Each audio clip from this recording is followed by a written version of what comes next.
Fala galera, beleza? E aí, tudo bom? Sou o Rafael Pavanello. Sou o Jean Lobato. Nós estamos aqui com mais um vídeo literário para vocês. Não é de guerra? Parece, né? É de guerra? O livro tem uns mapas assim, né? Então. Eu achei a diagramação da capa, eu vou falar já, mas meio estranho porque você não consegue ler direito, cara. Ficou muita informação. A letra ficou preta, né? Podia ser branca, né? Então. Mas o livro se chama Guerra de Cosmovisões. É um livro editado pela editora Monergismo. E é um livro que vai, de fato, levantar uma guerra aí contra as cosmovisões, porque esse livro ele defende ferrenhamente, né, o criacionismo da Terra Jovem. Então, se você aí é um criacionista da Terra Jovem, que eu acho que a maioria dos cristãos são. Na verdade, eles nem sabem que são, mas eles são. Mas eles são, exatamente. Quem que é criacionista da Terra Jovem, né? É que Deus criou o mundo em 6 dias literais, né? E ele descansou o 7º dia. E a Terra tem aproximadamente aí de 6 a 10 mil anos de vida só o planeta Terra. Exato. Então esse é o panorama do criacionismo da Terra Jovem. Esse livro ele conta com diversos autores. Cada capítulo é escrito por um autor diferente. Talvez o mais conhecido deles, gente, seja o Ken Ham, que é um dos grandes hoje, né, os grandes defensores do criacionismo da Terra Jovem. Inclusive a gente vai apresentar um vídeo aqui, não sei se a gente já apresentou, as 4 visões. Não, ainda não. Chama A Origem, as 4 visões, que fala a respeito das 4 visões majoritárias, né? O criacionismo da Terra Jovem, o criacionismo da Terra Antiga, o criacionismo evolutivo e o design inteligente. E aí o Ken Ham, naquele livro, é o defensor do primeiro capítulo que trata. Terra Jovem. Ele é um dos grandes autores aí que fala dessa forma de enxergar aí, né, o mundo, né, o universo em si. E a mais do que isso, ele trata de alguns outros assuntinhos aqui também, e a gente vai mostrar para vocês então os detalhes dessa obra aqui. Como eu já comentávamos, olha, a capa ela é muito estranha porque ela tem uns mapas aqui, um mapa mundi na verdade, Eu né? acho que eu já sei porque eles colocaram essa letra meio escura assim. É porque é um plano de estratégia de guerra. Será? Então, ficar camuflado mesmo? Camuflado, pode. Pode ser. Então, tipo assim, ó, pro inimigo não ver direito, entendeu? Aí vai ter um drone espião assim, ele não tira uma foto e não consegue ler a informação. Apesar de ser vários autores, né? Quem editou e fez todo o compilado foi Gary Waterlaus. Não conheço. Não, eu lendo daqui parece Matelaus. Então. O V parece um M aqui, assim. É aquelas junto letras. com o A. É aquelas letras que era antigamente de carimbo, sabe? Isso, um lado é grosso, um lado é fino. Isso. Aqui o pessoal consegue ver o texto. Isso, é isso aqui que tá lá na frente, tá vendo? Então é Ken Ham, Body Rod, Carly Gary, aí vem uma galera aí. Todos os que escreveram, então. Olha, veja. Respostas poderosas a uma cultura evolucionada. Esse livro é basicamente uma crítica ao pensamento evolutivo. Esse é basicamente 90% do livro, tá? Aqui, em 2005, né, originalmente, pela Answers in Genesis. Nossa, eu estava tentando lembrar qual era a organização do Ken Ham. Ele fundou essa organização, chama Answers in Genesis, ou seja, Respostas em Gênesis. Então, ele criou essa fundação nos Estados Unidos, uma fundação muito forte. Então, foi a própria fundação dele quem publicou o livro. Ele publicou, né? Essa aqui é a primeira edição, 2014, só teve 1000 exemplares. Nossa, muito pouco, né? Pouco. São poucas pessoas que têm esse livro, cara. Porque ele sei. não tem mais, eu acho. Não tem? Eu não acho, não sei. Então Preciso você verificar. procura aí no Mercado Livre. Cara, o Mercado Livre é um bom lugar para procurar livro que acabou. Porque às vezes tem gente que não quer mais também, tá vendendo usado. Isso, o Mercado Livre eu acho bastante. Ou estante virtual. Quem nunca comprou um livrinho usado lá quando precisa, né? Verdade. Estante virtual às vezes salva vidas, né? Salva vidas. Então nós vamos aqui mostrar o sumário para vocês. O sumário é feito em forma de perguntas, né? Então vale a pena que a pergunta vai ser respondida, obviamente, na leitura do livro, né? Não cabe a nós aqui responder. Primeiro ele fala aqui, gente, de uma evolucionização de uma cultura. E ele vai defender essa ideia de como que depois do avanço da ciência no século XIX, né? Como que surgiu uma cultura de evolucionização. Não sei nem falar direito, né? Existe duas questões das pessoas que acreditam na evolução, né? Existe a cosmovisão, onde principalmente as pessoas vão acreditar, né, do processo onde Deus não é o autor da origem, né? E aí acaba criando uma cosmovisão a partir disso, tipo Rich Dawkins é um cara muito famoso, né?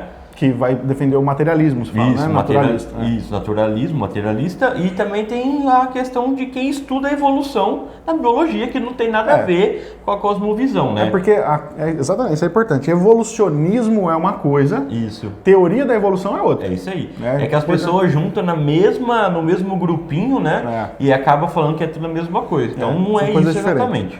Muitas vezes, o próprio Richard Dawkins, ele faz algumas afirmações que ultrapassam a capacidade da ciência de embasar aquilo que ele está falando. Isso, já entra na fé. Exatamente, é uma questão de fé. Ele uma religião, vamos colocar assim. Exatamente isso, é uma cosmovisão, é um pressuposto, é um motivo religioso básico, para citar Herman Doiverd, né? Então é justamente isso, ele tem o dele, então tem horas que você vê que ele faz algumas afirmações que não é na área da biologia. Que não tem nada a ver mais com a ciência, tem a ver com o que ele pensa que é. Então isso de fato acontece. Então é bom separar aquilo que é evolucionismo, que de fato vai contra os pensamentos cristãos, da teoria da evolução, que é outra coisa. Sim. Capítulo 2 aí, ó. Processos naturais poderiam explicar a origem da vida? Claro que eles vão defender que não. Sim. Né? Então esse livro é uma crítica, né, ao evolucionismo, então a resposta basicamente é implícita, né? Mas você pode ler, você que é adepto ao criacionismo da Terra Jovem, esse livro é bom porque ele vai te dar alguns argumentos. Se são bons ou não, aí vai depender. O pessoal está perguntando, e vocês? De que vocês são? A gente não interessa, a gente está aqui apresentando o livro. Então, gente, é um processo que vocês têm que estudar. Eu estou no meu processo de estudar, eu não tenho nenhuma visão fechada ainda, mas o criacionismo da Terra Jovem é complicado algumas coisas.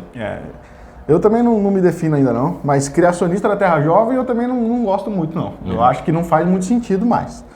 Vamos lá. Será que as mutações são parte do motor da evolução? É uma pergunta aí. Sim. E é legal porque os argumentos aqui também vão trazer argumentos científicos. Ken Han é muito assim, ele não traz só argumentos teológicos, ele também traz ciência, então, para a conversa. Se você talvez é a primeira vez que está escutando sobre essa questão de estudar a origem, né? Talvez você é cristão aí e nunca parou para pensar que tem gente que estuda isso. Sempre acreditou naquilo, como eu falei lá no comecinho. Cara, vocês vão ver que as quatro visões que o Rafael tinha falado, né? Que tem um livro que nós vamos apresentar, todas as quatro visões existem falhas. Exatamente. Ninguém bate o martelo então, fechadinho, não. Então. Independente se você acha que são 6 dias, 10 mil anos, você tem que admitir, existem falhas na sua interpretação. Assim como os da Terra Jovem, da Terra Antiga, assim como os criacionistas evolutivos. É complicado, ninguém consegue bater o martelo, senão eu não estaria discutindo isso aqui. É isso aí. Né? Então o importante é estudar e estudar muito. Isso. Teriam os humanos realmente evoluído de criaturas simiescas? É uma pergunta aí também. Diz a Bíblia alguma coisa sobre astronomia? Será que o Big Bang é compatível com a Bíblia? Nossa, nós temos uma aula de física que foi maravilhoso, né? Foi. Mas aí a gente não estaria respondendo a nossa, não do livro aqui. De onde veio a ideia dos milhões de anos? E aí faz esse levantamento também. Aqui, cara, vai ser discutido aquilo que a gente vem estudando, que é a questão do uniformitarismo. Né? Porque hoje, se você pega os estudos geológicos e você analisa, então, o decaimento radioativo de rochas, por exemplo, você vai ver que essa rocha ela data de milhões e milhões de anos, algumas delas. E aí existe uma ideia de que existe um uniformitarismo nas leis das leis da natureza, em que se a gente extrapolar isso para trás, e se as leis sempre foram desse jeito, então de fato a idade da Terra tem a idade devido à medição dessas rochas. Sim. Quem vai contra isso vai dizer que não houve um uniformitarismo. O dilúvio que acabou fazendo com que tudo que a gente enxergue hoje, enxergue como a gente enxerga antigo e tudo mais. Então, basicamente, por esse caminho que o autor vai aqui. Quem que é o autor aqui desse caso? Dr. Terry Montenson. Esse eu não conheço, não. Depois vai falar aqui, né? O que há de errado com a criação progressiva, né? Aí ele vai falar da criação na evolução, né? Não é nem a evolução em si nesse caso. Ele está falando por etapas, né? Ele está falando da visão do Hugh Ross, que é o cara que é o criacionista da Terra Antiga. Apesar dele ser criacionista da Terra Antiga, ele também não defende que nós chegamos até aqui através de um processo evolutivo, pelo menos não os seres humanos.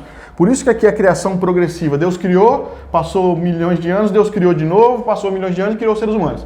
Entendeu? Então, o criacionista da Terra Antiga... É igual aqueles desenhos, né, que os caras falam assim, né, tipo... tá Deus falando com alguém e fala assim, nossa, eu tenho saudade dos dinossauros quando eu criei eles. Porque primeiro criaram os dinossauros, aí acabou, e depois veio os outros. Essa é a visão majoritária dentro do criacionismo da Terra Antiga.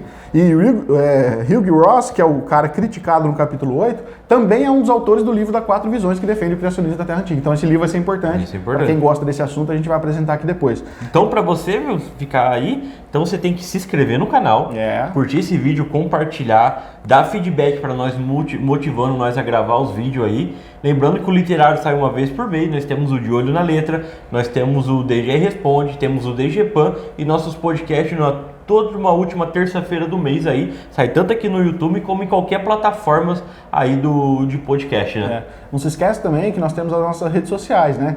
Você pode seguir a gente lá no Facebook, no Instagram, tem o nosso site, que é o dogrego.com, onde ali a gente centraliza tudo aquilo que a gente publica.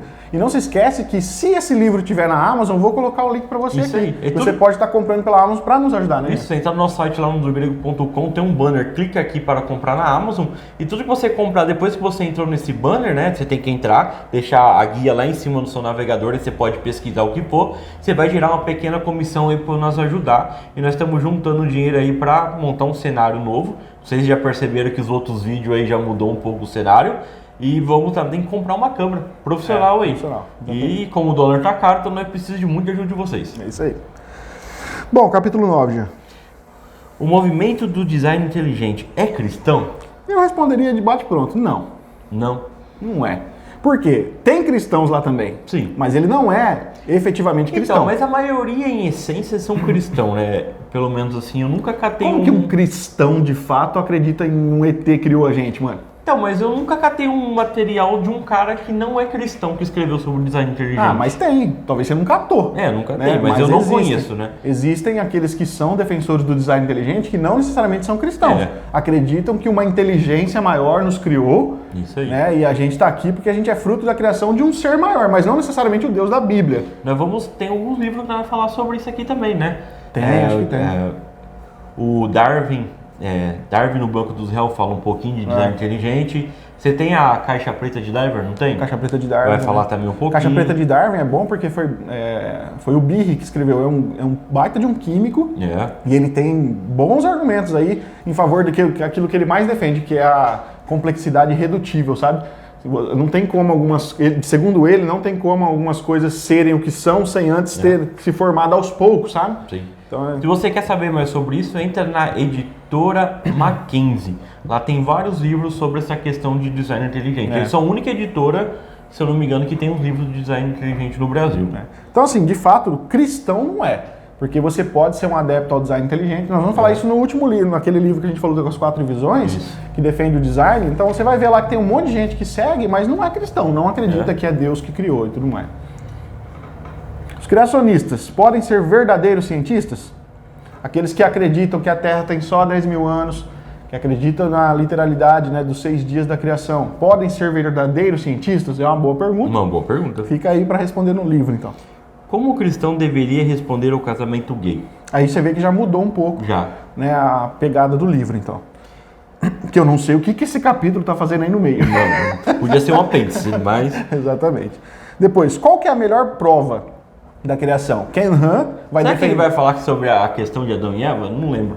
Não, ele vai defender nesse capítulo que a maior prova da criação é a Bíblia. É a Bíblia? Ele vai mostrar que como se você pega aquilo que Deus está descrevendo, o autor de Gênesis está descrevendo no capítulo 1 e 2, você pode observar isso acontecendo hoje. Então ele fala que se a ciência é a observação, nós observamos aquilo que o relato diz. Entendi. Então logo a Bíblia é uma prova da criação. O que é um argumento complicado se levar às últimas consequências. Porque não tem como. Você pode ler a Bíblia e interpretar de várias formas. Exato. Vou dar 2 exemplos práticos para você. Soteriologia. Exato. Uns lê e fala que a Bíblia tem uma linhagem calvinista e uns lê e fala que tem uma linhagem arminiana. Exato. O Apocalipse. Uns são os amilenistas, uns são pós ou são prés. Então, tipo assim, são coisas que você usa o mesmo texto para embasar a sua teoria. Então, É engraçado que todo mundo aceita visões diferentes do Apocalipse, visões diferentes da soteriologia, mas quando chega na questão da criação, dá piti, né? Sim, isso é verdade. É complicado. Então, o que você tá falando, gente? Estuda. Cata aqui, como eu falei, se inscreve no canal, cata os livros que nós estamos indicando aqui, procura, leiam e vê o que vocês acham melhor ou cria a quinta teoria. É isso aí.